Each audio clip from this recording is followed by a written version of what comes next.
What's up, YouTube fam? It's your girl, Mrs. Tony Two Times, and I'm back with another video.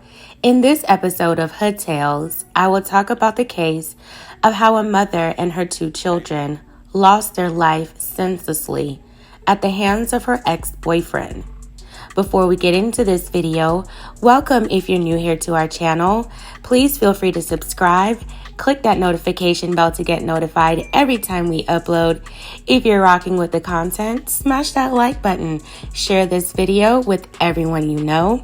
Make sure you watch until the end to hear the full story. All right, let's jump right into it. 30-year-old Desandria Wallace had big plans of starting a new life for herself and two children. Her oldest daughter, LaPortia Wallace, and her son, 3 years younger, Jacoby Wallace.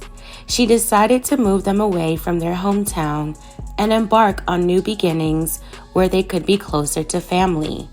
Desandria was described as a great mother who loved her children dearly and wanted the best for them. Desandria Wallace, affectionately known as Sweetie, was born on August 19, 1990 in Greenwood, Mississippi. Greenwood, which is just 100 miles north of Jackson, was once at the center of the cotton planter culture in the 19th century. Desandria grew up believing in the Christian faith and was educated in the Tallahatchie School District. Desandria was known for being caring and loving. She loved talking on the phone and was very outgoing and full of energy and laughter. In 2019, Desandria was faced with losing her housing in Mississippi, so she decided that it was time for a change. According to reports, Desandria contacted family in St. Paul, Minnesota, to make arrangements for her and her children to relocate. When Desandria lost her place in Mississippi, she asked her first cousin if her children could come stay with her in Minnesota until she could make the move north herself. Her cousin agreed to take in LaPortia, known to family as Sugar, and her brother, Jacoby, who was known as Kobe, and drove them back to her White Bear Lake home in the summer of 2019, according to news reports. Desandria's cousin enrolled the children in school and extracurricular activities alongside her own children. Desandria's cousin said the children were excited, especially for the snow. According to news reports, the children stayed for more than a year. LaPortia played basketball at her middle school and had dreams of being in the WNBA. She was working hard to make the high school team. Her brother Jacoby attended elementary school and was an energetic kid who had a big smile. He loved playing video games like Fortnite. By the fall of 2020, things had started to fall into place for Desandria and her children. Desandria had found an apartment in a nice fourplex in the Payne-Fallon neighborhood of St. Paul. Desandria had also started a job as a personal care attendant. Desandria also began a new relationship. She introduced her family to a man named Keith Jones. However, that relationship was rocky and went sour fairly quick. Despite the trouble in her new relationship, Desandria and her children were reunited and things were going well. But just a few months into their new home, tragedy struck Desandria and her children. On January 30th, 2020, a Saturday afternoon, an officer was sent to do a welfare check on Desandria after an out-of-state family member requested an officer go over to her apartment. Reports say that once the woman answered the door, she told officers, "I'm fine. Tell them I'm fine." According to reports, the officer asked if she would like to use his phone to call her relative to let them know she's okay, but she declined. The officer left. According to news reports, A half an hour after that, one of DeSandria's cousins said that her cousin had texted her, "What are you doing?" Reports went on to say that shortly after 3 p.m. that day, DeSandria's aunt and uncle stopped by her house on Jessie Street. One report says that their uncle called out but got no response, but he heard noises coming from inside and he noticed the door was ajar. When he proceeded to enter his niece's home, he noticed his great-niece, 14-year-old LaPortia, laying there. At first, he thought she was asleep. DeSandria was lying on the couch, motionless. He then heard his 11-year-old nephew say, "Uncle, help me." That's when he noticed all the blood and immediately told his wife to call 911. According to reports, a nearby resident reported hearing 9 to 10 pops in 3 separate spurts before seeing people run from the fourplex. Officers were met outside by the 911 caller, who told them that there were 3 people inside that were injured, the department said. As officers entered the residence, LaPortia was laying mortally wounded behind the door. DeSandria was also hit and not breathing. Both mother and daughter were pronounced gone at the scene. Her son, Jacoby, was also hit but was still breathing. According to reports, Jacoby said in front of relatives and law enforcement that his mother's boyfriend, Keith, was the one who pulled the trigger. Jacoby was rushed to the hospital clinging to life. Paramedics relayed that Jacoby lacked vital signs after suffering wounds to his chest and arm. DeSandria's cousin had arrived at a chaotic scene outside of DeSandria's apartment. She then went to the hospital to be there for Jacoby. As the surgeons emerged from the operating room, they had terrible news. Jacoby fought as hard as he could, but sadly succumbed to his injuries. He was pronounced deceased just after 6 p.m. that day. It was a devastating blow to the family. Later autopsies revealed that Jacoby was hit 5 times. DeSandria was hit twice, being struck in the heart, aorta, and lungs, and LaPortia was shot 10 times. Officers found a total of 14 shell casings at the scene. According to news reports, DeSandria's cousin confirmed to police that she was dating a man named Keith at one point. Surveillance video from a neighbor's home showed a man peeking outside of the home about a half hour before DeSandria and her children's bodies were discovered, records state. It goes on to say that the man went back inside and then ran out of the house, leaving in a silver Jeep Compass that had visible body damage. Later that day, a Minnesota state trooper came upon said Jeep. The driver told the trooper he was out of gas. The trooper was responding to a call and said that he'd be back to help afterwards. When the trooper got back to the Jeep, the driver was gone and the keys were on the seat. The trooper also said in reports that he smelled something mechanical burning. The Jeep was towed and was identified as the Jeep seen leaving the scene of the horrific crime. When officers got in touch with the owner of the Jeep, she told police a man she knew as Santana took her vehicle without her permission earlier that day. According to news reports, surveillance video from 2150 Wilson Avenue showed the man who left the Jessie Street home in the Jeep was met by a woman who let him in the building at 5:12 p.m. on January 30th.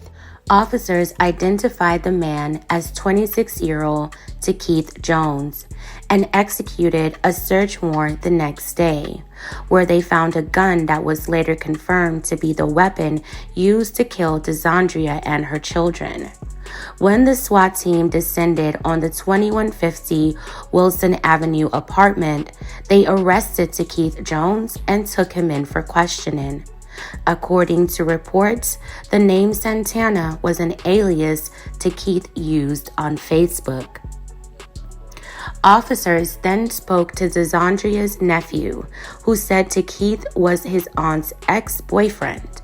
According to reports, DeSandria's nephew said to Keith continued to go to his aunt's house even after they broke up, including breaking into the home through a window a month prior to the incident and swung his aunt around and accused her of dating other men, according to documents. The nephew told investigators to Keith Jones then shot at his aunt with a pistol the next morning but missed.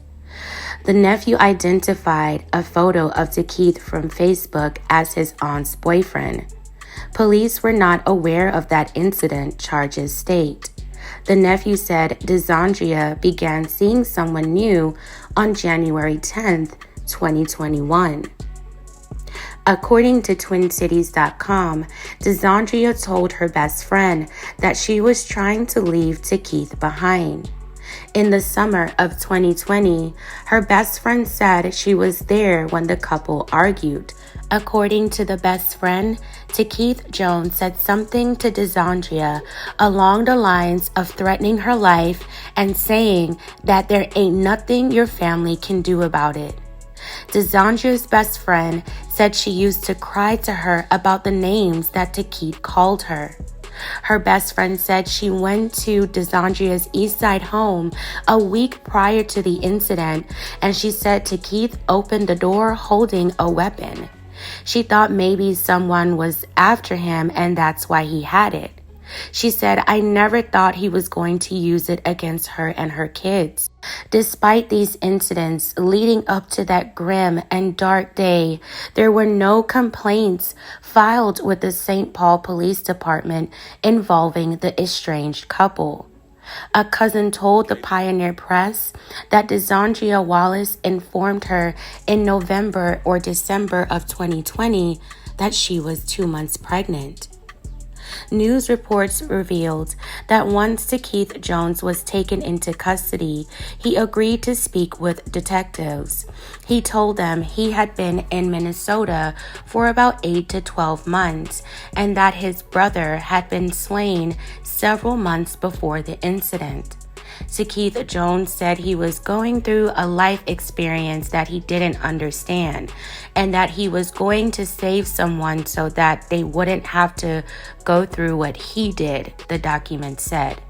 Keith said he felt as if he was being framed for his brother's death. Investigators showed him pictures of the 3 victims, who they said Keith Jones identified all by name.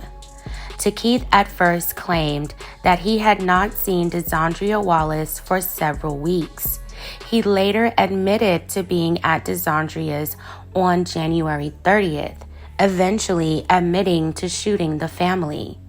He said that he had slain DeSandria and her 2 children because he wanted to save the children because their mother was playing mind games and corrupting the kids, the report said. "I saved them. They can go up there and be holy," Keith Jones said to investigators, according to the charges. Keith Jones told investigators that the handgun recovered from the Wilson Avenue apartment was the weapon he used in the incident. He told investigators that he shot DeSandria first. Keith Jones said he's not a monster and that he kissed them all, charging documents said. Keith added that he was trying to break the cycle and did not want them to feel the pain that he felt, documents said. Despite confessing to his version, he denied ending anyone's life to investigators. According to reports, the affidavit revealed that when investigators asked Keith Jones why this happened and why he stood over and hit LaPortia's body so many times, Keith Jones said it was for her to be up there while he looked upwards. When investigators asked him if DeSandria was the evil source, he disagreed and pointed to the photo of her son, Jacoby, that was on the table. Days after his arrest, Keith was charged with 3 counts of second-degree murder. His bail was set at $5 million. DeSandria, LaPortia, and Jacoby's cousin created a GoFundMe to help raise funds to cover homegoing costs for the family. They lamented how hard it was to have to plan 3 funerals at one time. The family tried hard not to blame themselves. A local DV advocate told news reports that even well-trained people don't necessarily see red flags, so it's not something families can ever blame themselves for. And there's only one perpetrator in the situation, and that's who should be blamed. The family held a vigil in their memory just days after the heinous incident. I couldn't imagine the immense heartache the family felt during this time. Months later, in September 2021, Keith Jones pleaded guilty to all 3 counts. The state's attorney's office asked for more than 72 years.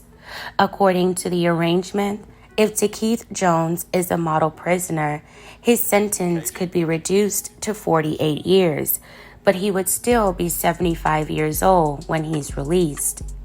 Prosecutors asked that he be given consecutive sentences, which means he'll serve a set amount of years for each victim. 28 years plus 22 plus 22, according to the plea agreement. His sentencing date was set for November 23, 2021, in a Ramsey County District Court. On the day of the sentencing, emotions ran very high in the courtroom. Keith Jones stood motionless, staring straight ahead as the family members of the mother and children he slayed gave their victim impact statements. Prosecutors said the case had the most victim impact statements they had ever seen. According to news reports, when DeSandria and her children's uncle angrily threatened Keith Jones to beg for mercy, Keith laughed into the microphone. 2 county sheriff's representatives walked closer to him, instructing him to keep quiet.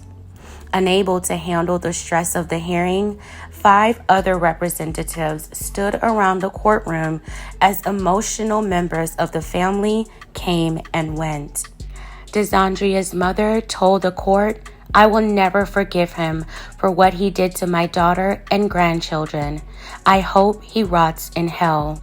Reports say family members struggled to reconcile the friendly person DeSandria Wallace brought to a Sky Zone birthday party a few months prior to the incident with the man who slayed their loved ones. Keith Jones was sentenced to 72 years in accordance with the plea agreement. He had already served 297 days behind bars. Keith Jones declined an offer to speak on the sentence. The only motive he ever offered was in his initial interview where he told police that he had rescued the children from their mother and that they could go up there and be holy. Keith's lawyer said little and only asked the judge to honor the plea agreement. The judge called Keith Jones's actions narcissistic, sick, and crazy. The judge said this to Keith Jones: "Your selfish and cowardly acts took the lives of 3 innocent people, destroyed a kind and generous family that let you into their lives. You did the most cowardly act, in my opinion. God have mercy on your soul." Wow, fam, this story is absolutely heartbreaking. May DeSandria, LaPortia, and Jacoby Wallace rest peacefully. My sincerest and deepest condolences to the family and their loved ones. I pray that they have received some closure. Their family appears to be extremely tight-knit. They looked out for each other. So for something like this to happen, I'm pretty sure it shook them to their core. I pray that God Almighty grants them peace and comfort after experiencing such sudden tragic losses. Keith Jones is a coward and deserves much more than what he got. The fact that God allows him to still breathe is a testament to his mercy. I don't know if mental health issues played a part in his thought process. He did seem a little thrilled with his unhinged confession. However, I believe he was fully well aware of his actions. He stood over those babies and took their lives and their mother, all because she didn't want him anymore. I could only imagine their horror. I am so sorry that this happened to this mother and her children. And Desandria was reportedly expecting her third child, so that's all the more tragic. Reports didn't confirm whether or not Takit was the father. Again, I am so sorry for their loss. This story was so hard to get through. If you or anyone you know is suffering from a DV situation, please reach out to advocates and local resources that may be able to help you safely exit the situation. I'm praying for you, and I hope that you can find access to necessary resources in your area. All right, fam, that's it for this video. Tell me what your thoughts are in the comments below. Thank you all so much for watching. Please don't forget to like, share, and subscribe. This is your girl, Mrs. Tony 2 Times, and I'm out.